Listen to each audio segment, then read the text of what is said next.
Hello বন্ধুরা, তোমরা যারা ওয়েস্ট বেঙ্গল পুলিশ কনস্টেবল বা কলকাতা পুলিশ কনস্টেবলের এক্সামের জন্য যারা প্রিপারেশন নিচ্ছ, তো তোমাদেরকে আজকে এই ভিডিওটার মাধ্যমে বলবো যে কী কোম্পানির জুতো পরে বা কীরকম জুতো পরে দৌড়ালে তোমরা ফিজিক্যালটা খুব ভালো করতে পারবে এবং রানিং ইমপ্রুভমেন্ট করতে পারবে। সেই সব কিছু নিয়ে তোমাদেরকে এই ভিডিওটার মাধ্যমে আমি আলোচনা করবো। চলো বেশি দেরি না করে ভিডিওটা শুরু করা যাক।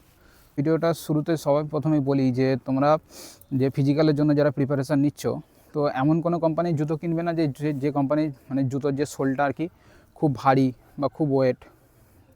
তো এমন কোম্পানির জুতো তোমরা কিনবে সেই জুতোর সোলটা যেন খুব হালকা হয় এবং লাইট ওয়েট, আর পরতেও যেন কমফোর্টেবল হয়, বেশি মানে ভারী যেন না হয়, খুব টাইট যেন না হয় বা খুব ঢোলাও যেন না হয়। খুব ঢোলা হয়ে গেলে তোমরা আবার দৌড়াতে অসুবিধা হবে, খুব টাইট হয়ে গেলে আবার তোমার সামনে যে আঙুলগুলো সেগুলো মুড়ে যাবে, তখনও তোমার দৌড়াতে কষ্ট হবে। তো তোমরা একটা কমফোর্টেবল জুতো কিনবে আর হালকা। তো তোমরা দেখো অনলাইনে তো অনেক কোম্পানির জুতো তোমার পাওয়া যায়, মোটামুটি মিনিমাম রেঞ্জ থেকে তোমার হায়ার রেঞ্জের মতো মানে অনেক যায়।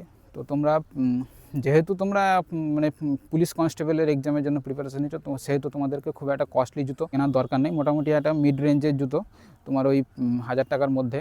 তো সেগার আছে, তারপরে তোমার লেন্সারের আছে, স্পার্কসের আছে।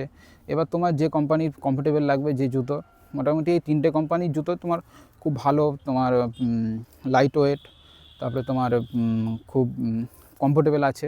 তো আমি পার্সোনালি আমার নিজের যে পার্সোনাল এক্সপিরিয়েন্স, তো আমি মানে লেন্সারের জুতো কিনেছিলাম, তো ওর সোলটা খুবই ভালো, কুশনটা খুবই ভালো ছিল। তো এইরকম কোম্পানি তোমরা জুতো পরে দৌড়াতে পারো। আর বাস এতটুকুই।